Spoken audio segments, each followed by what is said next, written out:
আসসালামু আলাইকুম। Border guard বাংলাদেশের 104তম সিপাহী জিডি পদের যে নিয়োগ বিজ্ঞপ্তি সেটি 2025 সালে কবে নাগাদ প্রকাশ করা হবে, এই নিয়োগ বিজ্ঞপ্তিতে আবেদনের ক্ষেত্রে কি কি যোগ্যতা সমূহের প্রয়োজন পড়বে, আবেদনের সময় কি কি কাগজপত্র লাগবে, সে সকল বিষয় নিয়ে আজকের এই ভিডিওটি সাজিয়েছি। তাই ভিডিওটি ধৈর্য সহকারে শেষ পর্যন্ত দেখবেন। আর আপনি যদি আমাদের চ্যানেলে নতুন দর্শক হয়ে থাকেন তাহলে অবশ্যই চ্যানেলকে সাবস্ক্রাইব করে পাশে আসা বেল আইকন বাজিয়ে অল বাটনে ক্লিক করে দিবেন। আর অলরেডি সাবস্ক্রাইব করে থাকলে আপনাকে অসংখ্য ধন্যবাদ। তো চলুন ভিডিওটিতে একটি লাইক দিয়ে ভিডিওটি শুরু করা যাক।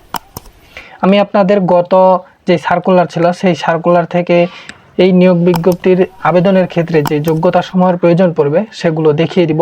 তারপর আমি আপনাদের সবার শেষে জানিয়ে দেওয়ার চেষ্টা করব 2025 সালে এই নিয়োগ বিজ্ঞপ্তিটি কবে নাগাদ প্রকাশ করা হবে। তাই ভিডিওটি অবশ্যই ধৈর্য সহকারে শেষ পর্যন্ত দেখবেন আপনারা। প্রথমে যেটি রয়েছে তা হচ্ছে শিক্ষাগত যোগ্যতা, বেতন স্কেল ও বয়স। শিক্ষাগত যোগ্যতার কথা বলা হয়েছে এসএসসি সমমান পরীক্ষায় কমপক্ষে জিপিএ 3 এবং এইচএসসি সমমান পরীক্ষায় কমপক্ষে 2.50 পেয়ে উত্তীর্ণ হতে হবে। পুরুষ ও মহিলা উভয় প্রার্থী জন্য প্রযোজ্য এটি। অর্থাৎ আপনি যদি এসএসসি পাস করেন শুধু, সেক্ষেত্রে আপনার রেজাল্ট লাগবে জিপিএ 3 এবং সেই সাথে যদি আপনি এইচএসসিও পাস করেন সেক্ষেত্রে আপনার রেজাল্টের প্রয়োজন পড়বে 2.50। সেক্ষেত্রে আপনি এই নিয়োগ বিজ্ঞপ্তিতে আবেদন করতে পারবেন। বেতন স্কেলের কথা বলা হয়েছে বেতন স্কেল 2015 অনুযায়ী 9,000 টাকা থেকে 21,800 টাকা দেওয়া হবে। অর্থাৎ চাকরি শুরু হওয়ার প্রথম দিকে আপনার বেতন হবে 9,000 টাকা এবং ধীরে ধীরে আপনার কিন্তু বেতন বাড়ানো হবে। সেই সাথে বাড়ি ভাড়া, বাসস্থান এবং বিধি মোতাবেক প্রাপ্য অন্যান্য সুবিধা তো থাকবেই। বয়সের কথা বলা হয়েছে 2025 সালের এখানে একটা নতুন তারিখ দেওয়া থাকবে। সেই তারিখ অনুযায়ী আপনার বয়স হতে হবে 18 থেকে 23 বছর। এখানে একটা সুবিধা, আপনার জন্ম তারিখ কত থেকে কত হবে সেটিও কিন্তু তারা এখানে বলে দিবে। তো নতুন যেই নিয়োগ বিজ্ঞপ্তি প্রকাশ করা হবে তখন সেটা নিয়ে আমি আপনাদের আরও বিস্তারিতভাবে জানিয়ে দিব। এরপর বলা হয়েছে বয়স গণনার ক্ষেত্রে অ্যাফিডেভিট গ্রহণযোগ্য নয়, পুরুষ ও মহিলা প্রার্থী উভয়ের জন্য প্রযোজ্য।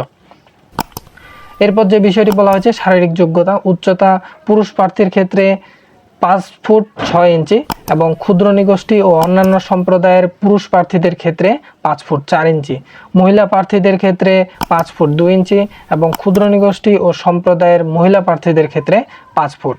ওজনের কথা বলা হয়েছে 49.895 কেজি অর্থাৎ 110 পাউন্ড এবং ক্ষুদ্র নিগোষ্ঠী ও অন্যান্য সম্প্রদায়ের পুরুষ প্রার্থীদের ক্ষেত্রে 47.173 কেজি অর্থাৎ 104 পাউন্ড। মহিলা প্রার্থীদের ক্ষেত্রে 47.173 কেজি অর্থাৎ 104 পাউন্ড এবং ক্ষুদ্র নিগোষ্ঠীর ও অন্যান্য সম্প্রদায়ের যারা রয়েছে মহিলা প্রার্থী তাদের হচ্ছে 43 কেজি অর্থাৎ 96 পাউন্ড হলেই এই নিয়োগ বিজ্ঞপ্তিতে টিকে যাবেন। তারপর রয়েছে বুকের মাপ, স্বাভাবিক অবস্থায় হচ্ছে 32 ইঞ্চি পুরুষ প্রার্থীদের, স্থিপিত অবস্থায় 34 ইঞ্চি।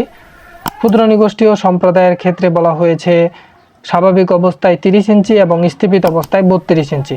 মহিলা প্রার্থীদের কথা বলা হয়েছে স্বাভাবিক অবস্থায় 28 ইঞ্চি এবং স্থিপিত অবস্থায় 30 ইঞ্চি। বৈবাহিক অবস্থার কথা বলা হয়েছে অবশ্যই অবিবাহিত থাকতে হবে, তালাকপ্রাপ্ত গ্রহণযোগ্য নহে। এই বিষয়টি আপনারা ভালোভাবে দেখে নেবেন। এই পর্যায়ে আপনাদের দেখিয়ে দিই ভর্তির সময় আবশ্যিকভাবে যা সঙ্গে আনতে হবে। 1 নম্বর হচ্ছে এসএসসি ও এইচএসসি বা সমমান পরীক্ষায় পাশের মূল প্রভিশনাল সনদপত্র। তারপর বলা হচ্ছে সংশ্লিষ্ট স্কুল কলেজের প্রধান শিক্ষক অধ্যক্ষ কর্তৃক এসএসসি সমমান এবং এইচএসসি সমমান পাশের প্রশংসাপত্র যাতে স্থায়ী ঠিকানা ও জন্ম তারিখ উল্লেখ থাকবে। এরপর বলা হয়েছে অভিভাবকের অনুমতিপত্র যা সংশ্লিষ্ট চেয়ারম্যান ওয়ার্ড কাউন্সিলর কর্তৃক সত্যায়িত হবে। এরপর বলা হয়েছে ইউনিয়ন পরিষদ, পৌরসভার চেয়ারম্যান, ওয়ার্ড কাউন্সিলর এর নিকট থেকে বাংলাদেশের স্থায়ী নাগরিকত্বের সনদপত্রের প্রয়োজন পড়বে। প্রথম শ্রেণীর গেজেটেড অফিস কর্তৃক প্রদত্ত চারিত্রিক সনদপত্রের মূল কপি সহ সত্যায়িত ছায়াকপির প্রয়োজন পড়বে।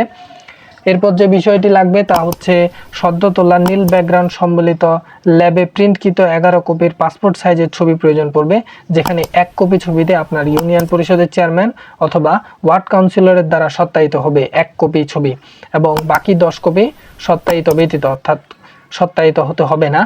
এরপর বলা হয়েছে ইউনিয়ন পরিষদ, পৌরসভার চেয়ারম্যান, ওয়ার্ড কাউন্সিলর কর্তৃক প্রদত্ত অবিবাহিতের সনদপত্র লাগবে। এরপর বলা হয়েছে জাতীয় পরিচয়পত্রের মূল কপি সহ সত্যায়িত ছায়াকপি। আপনার যদি জাতীয় পরিচয়পত্র হয়ে থাকে সেক্ষেত্রে সেই জাতীয় পরিচয়পত্রের মূল কপির যেই ফটোকপি রয়েছে সেটার প্রয়োজন পড়বে। এ পর্যায়ে আপনাদের জানিয়ে রাখি 104তম যেই সিপাহী জিডি পদের বিজিবির নিয়োগ রয়েছে সেটি 2025 সালে কবে নাগাদ প্রকাশ করা হবে। যেহেতু এই 103তম ব্যাচের যেই নিয়োগ বিজ্ঞপ্তির যে কার্যক্রম সেটি কিন্তু এখনও চলমান রয়েছে এবং এটি কিন্তু আরও কয়েক মাস চলতে থাকবে। তারা কিন্তু 8 মাস অন্তর অন্তর এই যে নিয়োগ বিজ্ঞপ্তিটি রয়েছে সিপাহী জিডি পদের সেটি তারা দিয়ে থাকে। গত যে নিয়োগ বিজ্ঞপ্তিটি দেওয়া হয়েছিল সেটি হচ্ছে সেপ্টেম্বর মাসের। সেই অনুযায়ী কিন্তু আমরা বলতে পারি 2025 সালের যে নতুন নিয়োগ বিজ্ঞপ্তি 104তম পদের সেটি মার্চ মাসে অথবা এপ্রিল মাসের দিকে প্রকাশ পেতে পারে। সার্কুলার প্রকাশ পাওয়ার সাথে সাথেই আমি আপনাদের ভিডিওর মাধ্যমে আরও বিস্তারিতভাবে জানিয়ে দিব এই নিয়োগ বিজ্ঞপ্তির যে আপডেট সেটি। তাই অবশ্যই চ্যানেলটিকে সাবস্ক্রাইব করে সাথে থাকবেন। তো এই ছিল আজকের ভিডিওর বিস্তারিত আলোচনা। ভিডিওটি কেমন লাগলো তা অবশ্যই কমেন্টে জানাবেন। আর ভিডিওটিতে এখনও যারা লাইক দেন নাই অবশ্যই লাইক দিয়ে দিবেন। ধন্যবাদ আপনাদের সবাইকে শেষ পর্যন্ত দেখার জন্য।